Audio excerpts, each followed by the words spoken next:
Salut les marins, vacation du vendredi à 8 jours de l'arrivée sur ce Vendée Globe 2020. On voit une flotte très étalée et avec pas mal de possibilités, même si aujourd'hui et depuis plusieurs jours, les IMOCA sont scotchés avec un vent nord-est. Donc quasi au près et pas facile de changer d'option et juste à subir ce foutu vent nord-est et donc pas facile clairement. On va aller voir tout de suite qui est le leader actuellement, c'est Cochon d'Inde of the Sea. Alors il est où Cochon d'Inde of the Sea? Il est donc très à l'est, on le voit, et là il est avec un angle, lui vraiment pour le coup il est très serré là, à 68, et donc il avance pas, hein, il est à 14 nœuds, forcément, donc là c'est un choix, je suppose, très fort, mais est-ce que c'est le bon?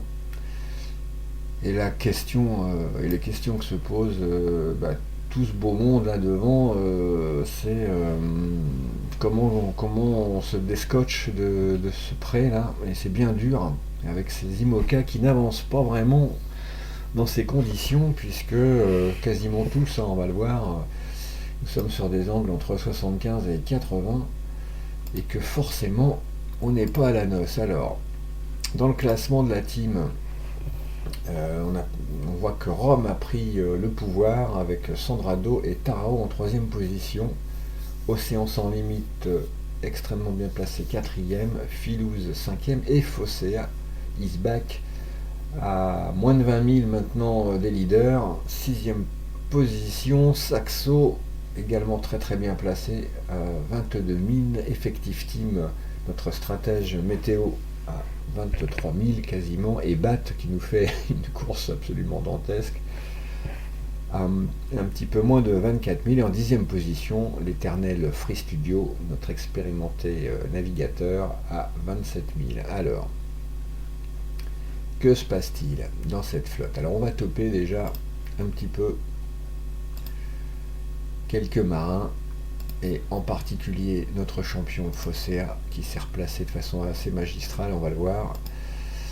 Et on va toper Philouse, bien entendu, parce que je ne le voyais pas avec effectif team. Les voilà, les garçons, donc malgré tout en queue de comète. Là, tout comme Free Studio. Alors, vous l'avez compris, les classements ne veulent pas dire grand-chose en réalité. Et on va s'attarder plutôt sur la position de nos leaders virtuels. Il y a eu une grosse baston, hein, entre Tarao ici en bleu et Rome un petit peu plus bas, là on le voit, on l'aperçoit ici. J'aurais tendance à imaginer que Tarao est plutôt pas mal placé, et peut-être un petit peu mieux que Rome, en réalité. Tarao toujours à la chasse au topen, qui a perdu un petit peu de temps d'ailleurs, on le voit, mais toujours le couteau entre les dents, et Rome derrière, et Océan sans limite qui se bagarre pour ne pas être tout à fait largué. Tarao est actuellement sur un angle à 80, je vous le disais, angle très classique. Il a des nœuds des nœuds à 16 vents, il a des vents à 16 nœuds, et il file à 15 nœuds 7, donc pas forcément super vite pour l'instant. Donc c'est le même topo, hein, évidemment pour Topen, sur les angles à 80, et sans aucun doute le même topo pour Océan sans limite, qui lui a des vents un petit peu plus forts pour l'instant, et qui file à 15 nœuds 8, donc un poil de cul plus vite, et Rome à 80 également. Vous voyez, il n'y a pas beaucoup de surprises. À qui profite le crime? Eh bien, le crime pourrait bien profiter à ceux-là, et en particulier à nos trois lascars devant là, que je vois. Donc évidemment Fosséa, également sur un angle à 80, mais il a des nœuds à 16 nœuds 4 le camarade, et il file à 15 nœuds 9, donc il file plus vite. Et on le voit, il est plus haut en latitude. Alors certes, le chemin est peut-être un peu plus long, mais je parierais bien là-dessus. En tout cas, c'est une position assez idéale. Itou pour ces deux-là, NZ Eligo et Yormom Essay, extrêmement bien placés, qui je suppose sont sur un angle à 80 avec des vents à, putain je vais y arriver, à 16 nœuds 2. Et il file donc à 15,7 et NZ Eligo est bien évidemment sur la même tendance et file à la même vitesse, vous l'avez compris. Ça se joue là à mon avis. Et ça va continuer comme ça pendant pas mal d'heures, hein, pendant au moins 24 heures, mais sans doute plus. Et du coup, derrière, on en a qui remontent comme des chafouins, là, on le voit, Fraise Volante, Rive, La Clément, Coachmic, Philo, Doudous, tout ça, Cap Nantais, tout ce beau monde est bien placé. Jonax, Raqueta également, qui nous fait une jolie remontée, Macall. La question est la suivante, fallait-il être à l'est, fallait-il être au centre ou fallait-il être à l'ouest, comme le sont actuellement Scotché, Loki et votre serviteur le Ghost. Très franchement, j'aimerais mieux être au centre, mais pas aussi déporté à l'est. J'ai échangé là-dessus d'ailleurs avec Loki, qui se moquait un petit peu de moi, il a raison. Mais je me suis retrouvé un peu là malgré moi. Et pour le coup, quand j'ai pu reprendre un peu du service, impossible de m'en sortir de cette route ouest, pardon. Et du coup, voilà, je suis en chasse au Lucky, ce qui va faire une jolie balade jusqu'à l'arrivée, un joli duel. Mais il est clair que la position de Fosséa est particulièrement intéressante. Et il est en train, à mon avis, de faire la différence. Et ça fait plusieurs jours que je le vois venir. Alors, j'avais parlé de sa position déjà lors d'une de mes dernières vacations, en expliquant qu'il y avait un vrai duel là, entre le groupe Ouest et le groupe Est. Il m'a mis un petit mot sur Discord en me disant non, pas du tout. Il n'y a pas de duel, ils sont largement en avance. Et mon cochon, j'avais raison. Il y avait vraiment duel et j'en étais archi convaincu. Et là, tu me le prouves champion. Et c'est vrai que tu es extrêmement bien placé. Et bravo à toi. Et la raison, on va la voir sur Windy. On a 8 jours pour arriver au sable. Et on attend un peu désespérément que cette dépression glisse un peu plus vite. Celle qui s'est formée au-dessus de Terre-Neuve, là, qui est là-haut. Mais elle glisse pas vite, on va le voir. Et on va la toucher, on va peut-être toucher la bordure, mais à mon avis, elle va passer après nous. Et c'est bien dommage, je l'aurais bien touché, moi, cette dépression, pour tout vous dire. C'est un peu la raison pour laquelle j'ai insisté sur l'Est à un moment. Mais voilà, on va le déflorer seulement, elle glisse, mais elle ne glisse pas comme on le voudrait. Et puis il y a cet anticyclone là qui va aussi ralentir la flotte à un moment donné. Et l'idée était quoi? Que la dépression glisse un peu plus vite, bouscule cet anticyclone et nous permette d'enquiller sur les sables au taquet. Mais malheureusement, j'ai craint que ça ne soit cuit. En tout cas, au regard du modèle météo proposé. Donc c'est pas cool du tout. Et pour le coup, alors les prévisions, là on est déjà à samedi, alors je vais glisser jusqu'à lundi. Et on voit... là voilà, on va toucher la bordure sans doute, mais pas suffisamment malheureusement. Et du coup, le pari ouest est peut-être pas gagnant, en tout cas pour ceux qui sont trop à l'ouest. Mais par contre, très intéressant pour les plus centrés, et en particulier notre ami Fosséa. En gros, je résume, je caricature un peu, je vais pas dans les détails parce que je pense que chacun d'entre vous aviez déjà bien compris le truc. Et voilà, donc cette flotte scotchée, mais vraiment très allongée, très scotchée. Alors, probable qu'il y ait un joli duel là qui se prépare, qui a déjà démarré d'ailleurs, entre Fosséa, notre champion, et les deux cadors que sont NZ Eligo et Yormom. Fraise Volante n'étant pas loin, mais un peu trop loin à mon goût. Tout comme Rive, Lac, etc. Et Lucky et Ghost, pareil. D'autant plus que là... alors par contre, ce que ça crée quelques duels à distance pour les poursuivants, bien entendu. qui animent un petit peu cette fin de Vendée Globe et qui le rendent un petit peu plus rigolo. Mais il est clair que là, tout le monde est bien à la queue leu. Voilà. Et qu'il va être bien difficile de remonter l'Atlantique comme ça auprès pour les IMOCA. C'est chaud, j'ai tenté des trucs pour voir un peu avec les polaires ainsi en prenant un angle encore plus serré, ça me permettait pas de me recaler, mais en fait je perds tellement de temps que c'est un coup à perdre 1 heure ou 2 heures ou 3 heures très vite, car les vitesses sont vraiment elles tombent quoi, elles tombent clairement autour de 13-14 nœuds quoi, donc là c'est pas bon du tout, pas bon du tout. Et pour le coup, Lucky et moi, on est un peu scotché. Rive est à la limite, mais c'est recalé très vite, avec beaucoup d'intelligence. Tout comme Fraise et Lac Clément. D'ailleurs, on voit, je me demande si Lac fait pas un petit effort là, pour se recaler à 79. Non, non, il est à 80 aussi. Coach Mick, Lac, alors Lac, là voilà, il essaye lui de serrer un peu plus le vent encore. Donc il est sur un angle à 78. Avec des vents à 16-6, donc assez sympa, mais voilà, la vitesse elle tombe à 15-7, forcément. Alors que moi qui suis sur des vents un peu moins forts, voilà, je suis un petit peu plus rapide, donc je vais un peu plus vite et donc je monte un peu plus haut. L'idée c'est de leur faire une jolie queue de poisson à un moment donné, quoi, mais ça va être tendu jusqu'au bout. Alors la météo n'est pas figée, il peut se passer encore des choses, mais clairement là, ceux-là sont très bien placés. Et derrière, on doit commencer un peu à s'inquiéter, même si la distance peut-être est à leur faveur, mais on doit commencer à cogiter là, très sévèrement.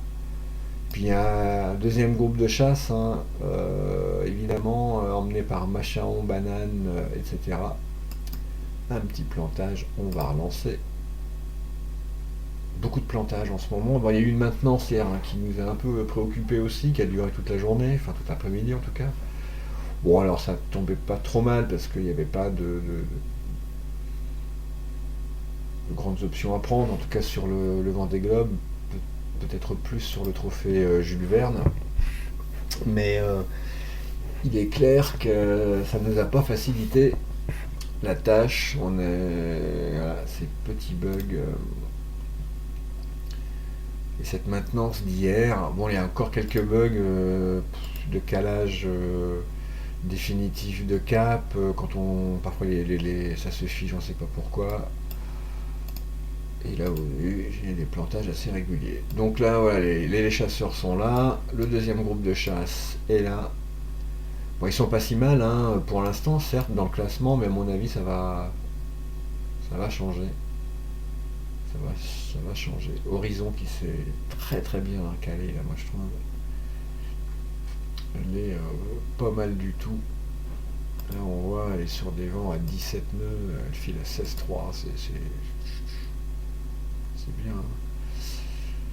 Alors voilà, faites vos paris les amis, on va voir un petit peu où tout cela nous mène. Ouais, on voit un peu tout le monde, la tomate, extraordinaire course. Canard, un chouille en difficulté sur ce Vendée Globe comme moi. On va poursuivre. Dany, un petit peu à la traîne également, mon Dany.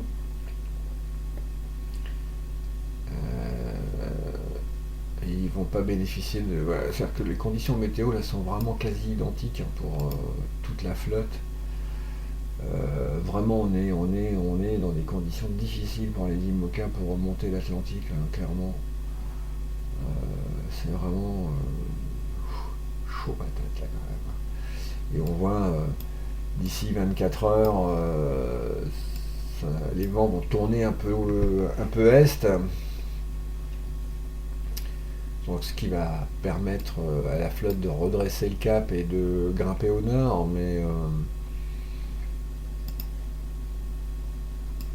on le voit, on va s'enrouler là. En tout cas, on va essayer de s'enrouler ici. Mais on attendait vraiment, on espérait en tout cas la dépression qui ne viendra finalement pas. Et c'est là que ça va se gâter, probablement. et que tout va se jouer. Et c'est pour ça, il me semble assez clair que ceux qui sont à l'ouest sont pas mal du tout, et en particulier notre champion, qui pourrait bien faire une doublette hein, quand même, hein, parce qu'il est extrêmement bien placé, et il est revenu comme une balle, quoi. C'est extraordinaire ce qu'il fait. Vraiment, le mec, en ce moment, notre Fosséa, il est en verve.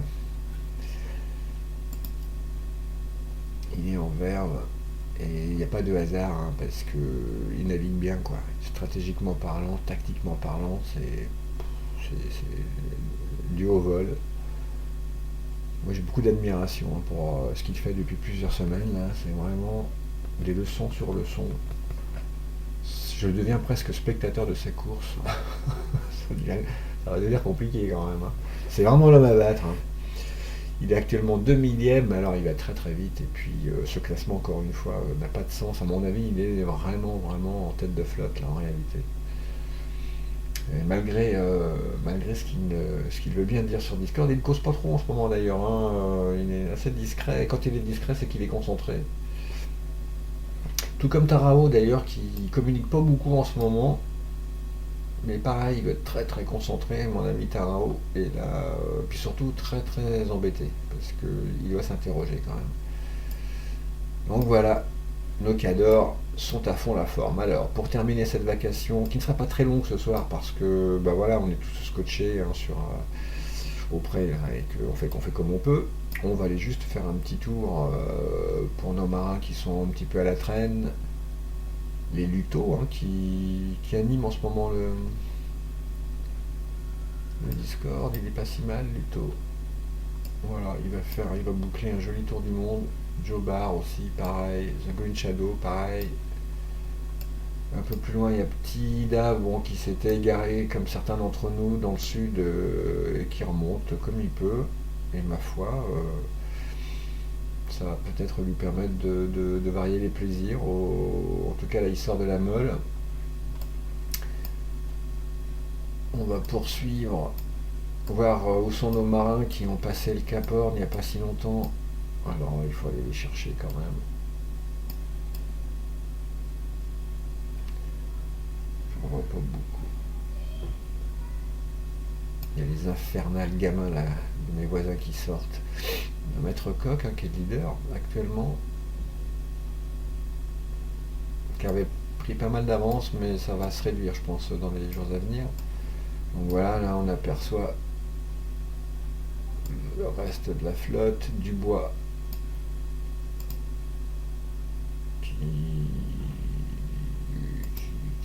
qui va essayer de les rattraper. Mathieu, le Valet. Je vais essayer de trouver mon GG quand même. Là, il est là mon GG. Joli nom de bateau là, Oni Swakim pense. Donc notre GG qui flirte avec la ligne de glace, il aime le risque, ça fait un petit moment qu'il flirte. Là il est parti, plein est, donc il a une idée saugrenue derrière la tête. On va regarder un petit peu ce que la prévision météo pour lui. Ouais. Il veut pas remonter par l'ouest, hein. A priori il a décidé de remonter plutôt par l'est. On va voir ça, c'est tant d'axes hein, quand même. Je suis un petit peu étonné qu'il ne remonte pas plein nord là.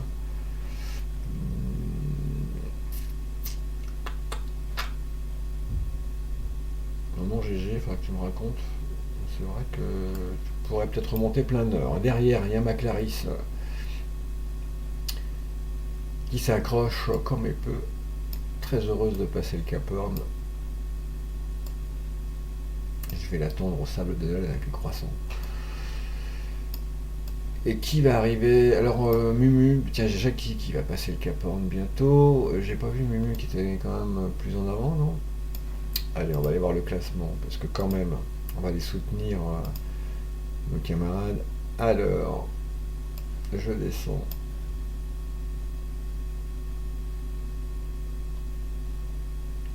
Tiens, on va faire un petit coucou à Crazy aussi. Mais Crazy, il a aussi passé le Horn, hein, c'est bien. Bravo mon grand. Et il est en chasse au GG. Donc lui aussi a décidé de partir vers l'Est, ok. Donc je pense que là c'est le routeur qui leur propose des choses intéressantes. Je ne vais pas regarder, mais okidoki. On va poursuivre un petit peu la balade. J'ai pas vu Mumu, c'est pour ça que je me fais souci. Il y a le JGPF, donc Mumu elle est un petit peu devant. Photo et patrimoine, Joe Bar 69. Notre ami K3, il est où? Ben, il est bien, hein. Il est pas mal. K3, bon, il était pas très heureux de sa course, mais il fait comme il peut, parce que c'est pas facile en ce moment à Beyrouth, mais ma foi, il nous fait une très jolie balade quand même. Pareil, il va boucler héroïquement son Vendée Globe, mais je n'ai pas trouvé Mumu. Alors, Danit, il va devoir m'aider parce que je crois que c'est un bateau familial. Non, mais elle peut pas être là, c'est pas possible. Elle a quitté l'équipe? Ah non, là, pardon. Voilà, j'ai mis du temps. C'est marrant, avec c'est 85 millième, donc ce qui est pas si mal quand même, hein. Et ouais, et puis pleine bourre là en plus, ça rigole pas. Donc il y a un joli duel à distance de toute façon entre Mumu et GG. Et c'est vrai que là, ils s'enquillent tous vers l'Est hein, quand même. Ok, j'irai voir sur Zezo, un peu pourquoi. Donc voilà, mes camarades, cette vacation pas très intense hein, pour l'instant, mais bon, c'est un. Pardon, je vais cliquer sur. Voilà, on va recentrer tout ça. Voilà, c'était pour faire un petit point sur cette longue flotte scotchée sur une route nord-ouest pour l'instant en raison de ces flux nord-est qui nous tombent dessus et qui scotchent tous ces IMOCA dans la même direction. Et ce week-end, on va suivre ça de très très près parce qu'il va y avoir en sortie de 24 heures, là, je pense, il y aura des grands bouleversements et des grandes remises en question malgré tout, parce que le classement, à mon avis, va changer inévitablement. Alors peut-être pas dans les 24 heures, mais en tout cas, les positions ont l'air quand même de s'affirmer là. Et les distances se réduire, clairement.